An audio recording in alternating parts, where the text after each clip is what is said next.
जी बिस्मिल्लाहिर्रहमानिर्रहीम। अस्सलाम वालेकुम नाज़रीन। नाज़रीन, पाकिस्तान में इंजीनियरिंग के हवाले से बड़ी अपडेट्स हैं। इंजीनियरिंग कौंसिल के इलेक्शन होने जा रहे हैं। बड़ी सख्तबंदियां हो रही हैं इस हवाले से। और साबिक chairman Pakistan engineering council engineer Javed Salim Qureshi हमारे साथ मौजूद हैं। इनसे हम पूछेंगे, ये बताइएगा कि कुरैशी साहब, ये बताइएगा कि जो इंजीनियरिंग के हवाले से इंजीनियरिंग कौंसिल के इलेक्शन जो हैं, इसके हवाले से आपके और कादर शाह ग्रुप के हवाले से जो नेशनल इंजीनियर्स एसोसिएशन है, उसके हवाले से पहले ये खबरें आ रही थी कि कोई अलायंस कायम हो रहा है। फिर उसके अलावा ये खबरें आ रही हैं कि कोई तनाजा पैदा हो गया है। तो एक्चुअल सूरत हाल क्या है और दोनों ग्रुप ने मिलकर ही क्यों इलेक्शन लड़ना है? हालांकि ये जब भी इलेक्शन होते हैं तो कुछ साफबंदियां होती है, ग्रुप्स आपस में मिलते हैं और मिलने के बाद अलायंस बनते हैं। दाइंस पाकिस्तान का वैसे ये के लिए ये डिफरेंट सिनारियो होगा, क्योंकि हमने आज तक दाइंस पाकिस्तान के प्लेटफॉर्म पे ही इलेक्शन कॉन्टेस्ट किया है और as a single engineers group के तौर पे हमेशा पार्टिसिपेट किया है।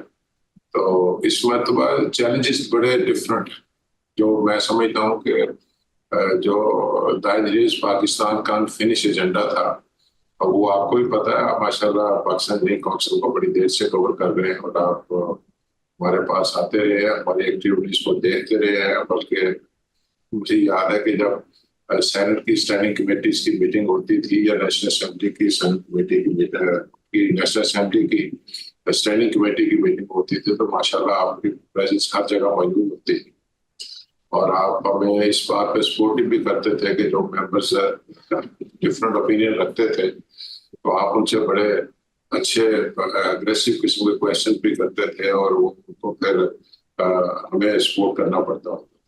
जाने से मीटिंग शुरू होने से पहले भी आपकी मेजर सपोर्ट रही और मीटिंग खत्म होने के बाद भी आप एक इंटेलिजेंट इंजीनियर थे जो हमें सपोर्ट करते रहे। आपने देखा कम्युनिटी के लिए या इदारे के लिए कि हमारी मैं यही कह रहा हूँ कि इंजीनियरिंग कम्युनिटी को आपकी बड़ी सपोर्ट रही है और ये it was not for any individual.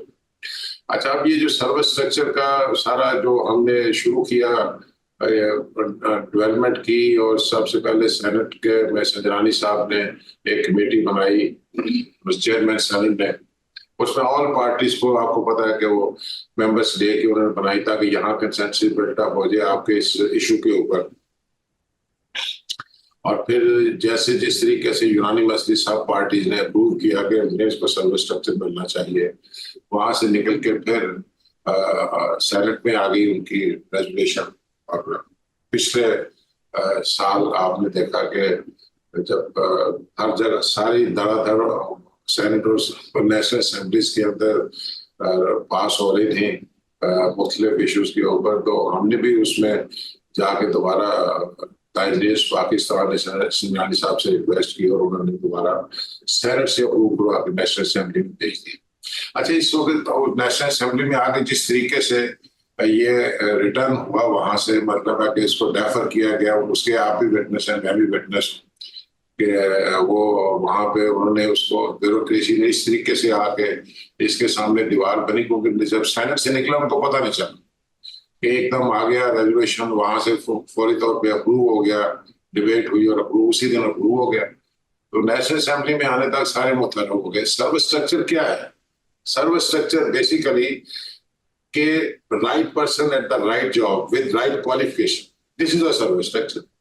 और हमने इसको जितनी इसके ऊपर मेहनत की है मेरे टेन्योर में, और हम इसको नहीं करवा सके, मुझे ये बिल्कुल एक्सेप्ट मैं करता हूँ कि हम नहीं ना करवाने की वजह सिर्फ एक थी कि इसमें मुख्तलिफ जो जो ब्यूरोक्रेसी है उसके पास रूट है पॉलिटिकल पार्टीज के अंदर।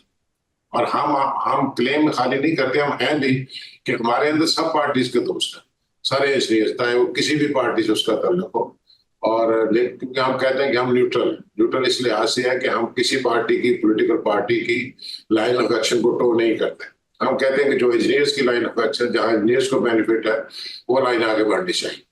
अब जब वहां से डेफर्ड हुआ हमारा सर्विस स्ट्रक्चर ये इंजीनियर, मैं बार बार कहता होता हूँ कि this is not for engineers only, basically this is this the structure of Pakistan. Pakistan prosperity का जो स्ट्रक्चर है ना, वो इंजीनियर सर्विस स्ट्रक्चर, कि जब आपको 2011 तक तो नॉमिनेशन होती रही, लेकिन उसके बाद आपके भी 2 टेन्योर गुजरे, तो आप ये समझते हैं कि कोशिश उस कुव्वत के साथ नहीं की गई, या फिर हर्डल्स जो है वो तवक्को से ज्यादा थी?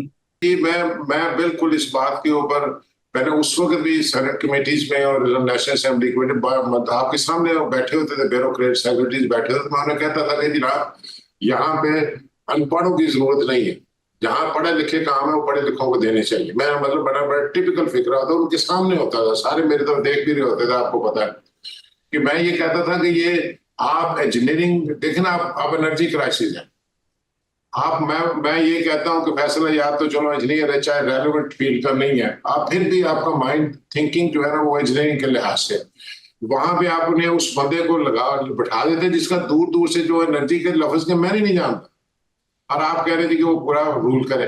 कैसे इस मुल्क से लोड शेडिंग खत्म हो सकती, कैसे इस मुल्क से जो ये जो निजाम है बिजली का, जिस रेट पे अब यूनिट जा रही है, इसको कैसे नहीं चलाया जा सकता? They do not know.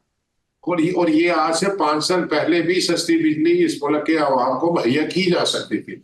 आज से 5 साल पहले, 10 साल पहले भी ये जो डिस्कोज हैं इनको प्रॉफिटेबल बनाया जा सकता था। लेकिन होता क्या है कि ये लोग जो जब आते हैं इनको कोई समझ ही कोई नहीं होती। 3 साल रहना होता है, 3 साल में जब तक थोड़े बहुत सीखने की कोशिश करते नया सेक्टर, और अगर वहां पे उस बंदे को बैठाया जाए जिसको जनरेशन का पता है, जिसको ट्रांसमिशन का पता है, जिसको डिस्ट्रीब्यूशन का पता है, तो मुझे बताएं वो बंदा बैठ के सही प्लान करेगा या जिसको इन तीनों में से किस चीज का भी नहीं पता? तो इसलिए ये एनर्जी सेक्टर है। इसी तरीके से आप एग्रीकल्चर ज़राअत में आ जाए। अब वो ज़राअत इतना बड़ा फील्ड है इस मुल्क की, में अल्लाह ने बेस्ट लैंड पाकिस्तान की ज़राअत की, लेवल फ्लैट। लोग तो आप देखते हैं अभी भी जूम करें, गूगल करें, तो पहाड़ों के ऊपर लोग फसलें लगा रहे हैं। अल्लाह के बंदो, हमें तो अल्लाह ताला ने फ्लैट लैंड दी, लेकिन इसमें से कौन सोना निकालेगा बाहर? जिसको पता हो, जब तक जिसको पता होगा वो नहीं बैठेगा, वो नहीं आ सकता। इस मुल्क में हमें इस वक्त आर्टिफिशियल इंटेलिजेंस की तरफ देख लेना। हमें हमारे जो एजुकेशन के सेक्रेटरी, उन बेचारों का दूर दूर से तालीम से ताल्लुक कोई नहीं। दुनिया का आज का आर्टिफिशियल का बिजनेस जो है, as of today it's a $6 trillion US business, $6 trillion as of today. और 2030, ये यूएनओ की फिगर है, मेरी फिगर नहीं है, और 2030 के अंदर it is going to be a $16 trillion where Pakistan is standing on $2 billion. Where हुई इंडिया $200 बिलियन से ऊपर। खुदा के लिए का मामला हो गया जिसपे आप कह रहे हैं कि फहद आपका नागुज़ीर है। हाँ, उसके अलावा कौन सी इश्यूज है जिसमें आप ये समझते हैं कि जो अगर ये टेन्योर है 3 साल, आप ये कह रहे हैं कि नेशनल इंजीनियर्स जो है उनके कादर शाह जो है वो चेयरमैन आए, वो कह रहे हैं कि आप चेयरमैन आए, तो बेसिकली जो इश्यूज आप बता रहे हैं ये पहाड़ जितने इश्यूज हैं जो 1976 से अब तक नहीं हल हो सके, तो अब 3 साल में आप क्या एक्सपेक्ट कर रहे हैं? ये this is one issue. Second issue जो है, आप ये देखें कि हमने सेकंड इशू हमारा था टेक्निकल, तो अलाउंस 1.5 टाइम्स होता बेसिक से।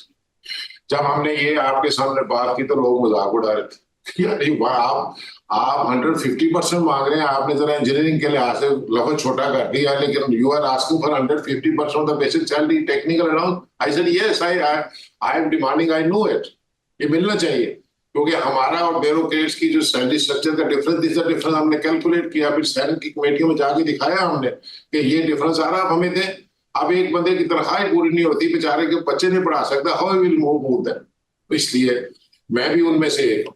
जब मतलब मैंने छोड़ा है वापडा को, तो मैं मेरी तनख्वाह जो थी उसमें मैं अपने बच्चों की तालीम का खर्चा नहीं अदा कर सकता। आज अल्लाह की वजह से उनको पढ़ा भी रहा हूँ, और वो पढ़ के लायक हो गए, दोबारा एक सोसाइटी के एक अच्छे फर्द बन गए।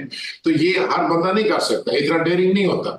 हमें ये टेक्निकल अलाउंस लेना, लेकिन अनफॉर्चुनेटली इन 3 सालों में ना सर्विस स्ट्रक्चर के ऊपर कोई काम हुआ और ना इसके ऊपर। अभी मैं आर्टिफिशियल इंटेलिजेंस की बात कर रहा हूँ। मुझे ये बताएं, इंजीनियर्स को यहाँ पे कॉन्ट्रैक्टर, हम कह रहे हैं कि कॉन्ट्रैक्टर्स कंपनी जो है उनके नाम पीसी की वेबसाइट पे अवेजा है कि जिनको आपने पैसा दिया इंजीनियर को ट्रेन करने के लिए, करोड़ों रुपया दिया, उनके नाम तो बताएं ना, ताकि हमें सारी स्टाफ इंजीनियर को पता चल सके कि इनकी वर्थ क्या है इन कॉन्ट्रैक्टर कंपनीज की। जो एक जो चीज जिनके इसमें है कि 6 महीने की ये ऑन जॉब जो ट्रेनिंग है, अब मैं सपोज करूं मैं खुद इंजीनियर था, मुझे लोग कहते हैं कि जी आपको एक्सपीरियंस होता तो हम आपको रख लेते, तो मैं उनको कहता था कि जी आप रखेंगे तो मेरा एक्सपीरियंस होगा। तो ये कुछ स्टेप बेहतर तो है, एक बेहतर की जानिब कदम नहीं, है। मैं ट्रेनिंग से इनकारी नहीं हूं। आपने पैसा दिया किन कंपनियों को? मैं तो ये बात कर कि जिनको खुद ट्रेन करने की, जिन कंपनियों को खुद ट्रेनिंग की जरूरत है ना इंजीनियर से, आपने उनको करोड़ों रुपए दे दिए कि मेरे इंजीनियर को ट्रेन करो। ट्रेन काम पे होगा ना, दफ्तर में बैठ के तो ट्रेन नहीं होगा ना। अगर उनके पास जॉब ही नहीं है जहां पे उन्होंने इंजीनियर को खड़े करके सिखाना और जो ट्रेनिंग देनी है, तो मुझे बताओ why they have been given the crore of rupees. एक चीज जो मेरी इंफॉर्मेशन है ना, उसमें ये इंफॉर्मेशन मेरी है कि ये पैसा जो है वो 30,000 कंपनी ने इंजीनियर्स को दिया है और 10,000 इन्होंने इंजीनियर के अकाउंट में गया है। और दूसरी चीज ये है कि कहीं पे जाके 6 महीने का एक्सपीरियंस सर्टिफिकेट, वो भी पेड जॉब ट्रेनिंग, और जिसमें अगर कोई इंजीनियर खुद उसकी कैपेसिटी है या कैपेबिलिटी है कि वो आगे बढ़ सकता है, तो कंपनी क्यों उसको छोड़ेगी? अगर इंजीनियरों को सर्टिफिकेट पे नौकरियां मिलनी होती तो डिग्री सर्टिफिकेट से बड़ी होती, फिर उस डिग्री पे इंजीनियर को नौकरी कंपनी प्राइवेट सेक्टर दे देती। इंजीनियर को नौकरी मिलती है कि उसके यहाँ पे इस जगह के ऊपर इल्म क्या है और इसका एक्सपीरियंस, बात की बात आती है। इंटरव्यू जब होता है नौकरी के लिए तो सबसे पहले उससे पूछा जाता है कि बताओ भाई हमारे ये काम है क्या, हमारा करिकुलम। मैं दूसरी अगली अगली एक स्टेप आगे जाता हूँ। हमने आपके सामने करिकुलम को रिवाइज करना शुरू किया, कुछ हमने किए भी। अब ये दौर आ गया था एकदम आर्टिफिशियल इंटेलिजेंस का, इतना ज्यादा प्रेशर आया, इनको ये चाहिए था कि इमीडिएटली अगर ट्रेन करना था ना अपने इंजीनियर्स को, तो इनका करिकुलम अमेंड करते और जो पास कर चुके थे उनके लिए ट्रेनिंग अरेंज। ये जो हमने टावर्स खड़े किए थे 8-8 9 मंजिला, ये इसलिए खड़े नहीं किए थे कि इसको आप किराए पे देना शुरू कर। आपको आपके तो इल्म में, आप वहां पीसी में जाते हैं कि लाहौर के 5 फ्लोर जो किराए पे जा रहे हैं, ये तो हमने रजिस्ट किया यहाँ के ऊपर कि ये हम नहीं होने देंगे। मुझे ये बताएं कि अगर विजन आपका ये हो कि बिल्डिंग इंजीनियर्स की बिल्डिंग को किराए पे आपने देना चढ़ाना, तो मुझे उस विजन का तो अल्लाह ही आवाज। अनपढ़ जो सेठ होता है ना जी, उसका होता है पहले प्लाट खरीदो, प्लाट बेच के पैसे बना लो, फिर कोठियां बना लो, फिर कोठियों को किराए पे चढ़ा दो, फिर उसका किराया खाओ। What is this nonsense? ये बनाए थे ट्रेन करने के ट्रेनिंग सेंटर, ये थे कि आप 6-6 फ्लोर दें इंजीनियर्स को, वहां पे उनको एजुकेट करें विद लेटेस्ट इक्विपमेंट जो रिक्वायर्ड है, इंडस्ट्री को रिक्वायर्ड है, जो दुनिया को रिक्वायर्ड है। मुझे बताया कि आर्टिफिशियल इंटेलिजेंस के लिए किसी छत की जरूरत है, घर में एक लैपटॉप चाहिए, बंदा बैठ के काम कर रहा है और सैकड़ों डॉलर कमा रहा, हजारों डॉलर कमा रहा। मौजूदा जो चेयरमैन है, उनका ये कहना है कि E online job portal, E gateway, capstone funding, financial funding, seed funding, E library, stem system, ये सारा वो कह रहे हैं मेरे पास बेशुमार चीजें, मैं इलेक्शन में जाऊंगा लोगों को बताऊंगा। आपसे क्वेश्चन यही है, आपके पास क्या है? आप इलेक्शन में जा रहे हैं, आपके पास क्या है इंजीनियर्स के लिए? मैं ये जितने 3 बताए ये इस पे कोई काम ही नहीं किया। मुझे ये बताएं कि हम हमारी जो जो कुछ हमने काम किया उसको नजर आ रहा है। अगर हमने 60 करोड़ को 10 अरब छोड़ के आए थे तो वो अकाउंट में पड़ा हुआ था 10 अरब। वो 10 अरब इसलिए नहीं रखा था हमने कि उस 10 अरब से ये बाद में रले तले कर, हमने ये रखा था कि टेक्नोलॉजी कंस्ट्रक्शन बैंक बनेगा, क्योंकि स्टेट बैंक कह रहा था कि 10 अरब अगर आप चेक लगा के हमारे पास आएंगे तो हम आपकी एप्लीकेशन एंटरटेन करेंगे for the licence of the technology bank. China पूरा खड़ा हुआ है कंस्ट्रक्शन बैंक के ऊपर, एक्सन बैंक जो है उसके ऊपर चाइना ने अपनी बुनियाद रख के आज हमने दुनिया से लर्न किया। मैंने कोई अपना मॉडल नहीं तैयार किया, how the engineer construction industry and all the technologies can move forward, उसके लिए बैंक चाहिए। और बैंक के लिए हमने आपके सामने जब कहा कि 10 अरब इकट्ठा करेंगे तो कौन कह रहा है जी 10 अरब इकट्ठा हो जाएगा? कैसे करें? अल्लाह ने करवा दिया। और उसका जब ये अलग बात है कि जब 10 अरब हमारी जेब में आए तो उस वक्त हमारा टेन्योर खत्म हो गया। ये technology construction bank, it is required not for the engineering but for the engineering industry. जो इनोवेशन हमारे इंजीनियर कर रहे हैं, जब वो इनोवेट कर लेते हैं चीजों को, तो उनके बाद आगे पैसा नहीं होता उनको डेवलप करने, मार्केट करने के लिए। ये बैंक पैसे देता हूँ, क्या है मैं इन्वेस्ट करता हूँ, आप मार्केट करें। यहां से चाइना आगे बढ़ा। हमें लर्न करना चाहिए दुनिया की कॉमर्स है, दुनिया क्या कर रही है, हम कहाँ पे खड़े। तो ये जो कह रहे हैं जितने कैपस्टोन और दूसरे तीसरे, मुझे उसका नेट रिजल्ट बताएं क्या निकला? Big zero. कहाँ पे? मुझे सिर्फ ये बताएं कि ट्रेनिंग दे के इतने 1000, 2, 3, 4 हजार इंजीनियर को आपने एंटरप्रेन्योर बना दिया। मैं जो उनके नाम वेबसाइट पे डालते हैं कि हमने इनको इतनी ट्रेनिंग दिलवाई थी, ये इनकी कंपनियों के नाम है, ये इनकी अर्निंग। एक इशू ये भी था कि लमसम में इंजीनियर्स जाके बिक जाते थे और 25-30 हजार दे के साल का सर्टिफिकेट वो अपना बेच देते थे। इसमें मैं क्योंकि चक्कर लगाता रहता हूँ, मैंने खुद चीजें देखी हैं। इसमें ये चीज है कि लमसम, अब देखें, अगर सपोज करें 10,000 इंजीनियर्स ने अप्लाई किया या 20,000 इंजीनियर्स ने अप्लाई किया, तो उसमें से एक इंजीनियर कहेगा कि मेरा कंपनी के साथ एक्सपीरियंस है, उसने लमसम में अपना सर्टिफिकेट दे दिया है, तो उसको तो आप इंजीनियरिंग काउंसिल को क्योंकि फ्रेश को कर रहे हैं, तो वो उसको तो नहीं कंसिडर करेंगे। तो इस तरह शायद अगर 3-4 हजार या 5,000 इंजीनियर फैसिलिटेट हुआ है तो ये एक अच्छी चीज नहीं है। देखिए, ये लमसम एक अलग चीज है। मुझे बताएं, हमने पहले तो बायोमेट्रिक ऑफिस में रखी हुई थी, ऐसे ही है। अब लमसम वाले उसको दफ्तर में इंजीनियर को बुलाते हैं और वो यहाँ नौकरी कर रहा है या मुल्क से बाहर, लिस्टें उनके पास पड़ी हैं लमसम वालों के पास, वहीं पे बैठ के उसका बायोमेट्रिक करवा देते। हमारे पास आता था दफ्तर में, हमारे एम्प्लॉय उससे कुछ 4 सवाल करते थे, उसको अंदर से खोलते थे कि वाकई ये बेरोजगार है या किसी नौकरी तो नहीं कर रहा, कुछ और नहीं कर रहा। इन्होंने तो उसको और बड़ा खुला कर दिया। आप कह रहे नौकरियां मिली, मैं ये कह रहा हूँ कि तबाही हो गई कि लमसम की अयाशी जितनी इस टेन्योर के अंदर हुई है कि मतलब इंजीनियर बायोमेट्रिक उनके आप दफ्तर में पड़ा है, जहाँ उनको इंजीनियर लेके अदरवाइज पाकिस्तान काउंसिल के दफ्तर में आना पड़ता। तो ये लमसम क्या है? ये तो लमसम की एक अगली स्टेज है, बजाय इसके कि उसको कम करके पीछे की तरफ लेके आ। हमारे पास इसका सोल्यूशन है, हम लेके आएंगे इंशाल्लाह। मुझे बता दें कि अभी इलेक्शन या तो 18 अगस्त को हो जाएंगे या 1 को या फिर 15 को, डेट क्लियर हो जाएगी। लेकिन जिस तरह आप कह रहे हैं कि कादिर शाह साहब के साथ आपने बैठना है और बड़े इश्यूज हैं इंजीनियरिंग के जो हल नहीं हो रहे, तो फिर सबको ऑन बोर्ड दे दें, ले लें और फिर न्यूट्रल कोई सिस्टम इस तरह का बना लें कि जो सारे इस पे कंसेंसस हो और कुछ प्रोफेशनल लोगों को आगे लेकर आए। आप पर्टिकुलराइज कर रहे हैं कादिर शाह साहब को, हम सबके साथ बैठने को तैयार। मैंने तो ये कहा कि ये इश्यूज इतने बड़े ग्रेव, इतने बड़े इश्यूज हैं, everyone can come and sit and we can discuss with them। ये इस वक्त चेयरमैन बनना मेरे लिए ये जीरो है। ऑनेस्टली मैं बताऊं आपको, इस वक्त चेयरमैन बनना जो है ना, उसकी कोई अहमियत नहीं। क्या ये बेसिक 4 इश्यूज हम किस तरीके से हल करेंगे, उसका सोल्यूशन चाहिए। तो आपने जो पहले बात की कि आप कह रहे हैं कादिर शाह साहब लड़े, वो कह रहे हैं आप लड़े, और मुझे ये बताएं कि टीबी को आप इंजीनियर भी सुनेंगे जब आप इसको करेंगे, तो टीबी को किसकी सपोर्ट की जरूरत है इलेक्शन में जाने के लिए? आई डोंट थिंक किसी की जरूरत है। हमने आज तक नहीं किसी अलायंस में। आज क्यों अगर आज हम ये सोच पैदा हुई, सोच क्यों पैदा होगी कि सबके साथ हम जाने को तैयार है? वो सोच इसलिए पैदा हो रही है कि जब तक ये बेसिक एजेंडा जो है 4 पॉइंट्स हल नहीं होते, इंजीनियर अपनी लाइन पे नहीं चल सकते। कोई नौकरियों का, मैं कह रहा हूँ फुकदान, इस वक्त नौकरी 1.5-2 लाख इंजीनियर बेरोजगार है, एक इंजीनियर बेरोजगार नहीं रहे। आप इन 4 चीजों को, सर्विस स्ट्रक्चर को ले आए, टेक्नोलॉजी कंस्ट्रक्शन बैंक बना दें, उसके बाद यूथ के लिए आप इंक्यूबेशन सेंटर्स बना दें, ये जो 8-9 फ्लोर्स है, और इसी तरीके से जो बड़े शहर हो रहे हैं 5 टावर और खोलें वहां पे। और जो आर्टिफिशियल इंटेलिजेंस का जो ट्रेनिंग है, इस वक्त हमने क्या किया, हमारे पास कुछ नहीं था, पाकिस्तान काउंसिल का प्लेटफॉर्म नहीं था। पिछले 1 साल से हम काम कर, हमने सिलिकॉन वैली, अमेरिका से पाकिस्तानी जो हमारे एलुमनाई वहां पे $1 बिलियन की कंपनियां होती, और उनको हमने साथ लेके बकायदा ऑलरेडी हमने मुख्तलिफ यूनिवर्सिटीज के साथ जाके वहां पे हमने कॉन्फ्रेंसेस की हैं, उनके साथ बैठ के डिस्कशन की है, वो जूम पे आए हैं। हमारे इस वक्त मॉडल तैयार है। मॉडल क्या है कि वो जो इस वक्त आर्टिफिशियल इंटेलिजेंस में काम कर रहे हैं, उन्होंने, मैं बड़ी मजे की बात बताऊं, उन्होंने वहां से, हमारे एक दोस्त है अनवार साहब, तो इंजीनियर है यूटी लाहौर के, उन्हें अपनी प्रेजेंटेशन में बताया कि हमारे यहाँ पे कंपनी है, तो उसके पास एंग्रो ने आर्टिफिशियल इंटेलिजेंस के लिए अपनी असेसमेंट और सारे वर्क की सारा कुछ किया।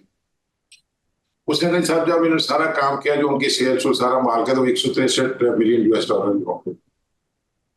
और जो उसके बाद उन्होंने अगले हफ्ते जो साइन एग्रीमेंट किया एक मल्टीनेशनल के साथ, वो $250 मिलियन का।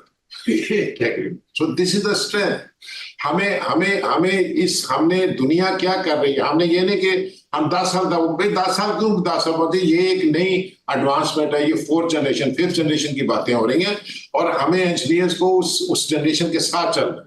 और चलने के लिए अच्छा एक होता है ना जी, आपको $1 बिलियन इन्वेस्ट करना पड़े, इंस्टीट्यूशन खोलने पड़े, क्लासरूम बनाए, ये बैठक बने, नो नो, ये तो ऑन जूम ट्रेनिंग है। And they are with us. इंशाल्लाह जुलाई के आखिर में आपको ये जूम मीटिंग वहां से सिलिकॉन वैली से they will train the master trainers. उन्होंने कहा जब हम आपके मास्टर ट्रेनर बनाते हैं तो फ्री ऑफ कॉस्ट एज वो कह रहे हैं कि हमारे ऊपर भी इस मुल्क का कर्ज है, तो हम मास्टर ट्रेनर बनाएंगे, उन मास्टर ट्रेनर से आगे आप ट्रेनर्स ट्रेनिंग दें अपने यहाँ बच्चों को। 2,200,000 इंजीनियर वो कह रहे हैं कि हमें आप दें, 6 महीने की ट्रेनिंग होगी और उस 6 महीने की ट्रेनिंग के अंदर हम इनका ऑन जूम ही इनका टेस्ट लें। टेस्ट लेने के बाद जितने बच्चे क्वालिफाई करेंगे उनको बिजनेस पाकिस्तान के अंदर हम देंगे।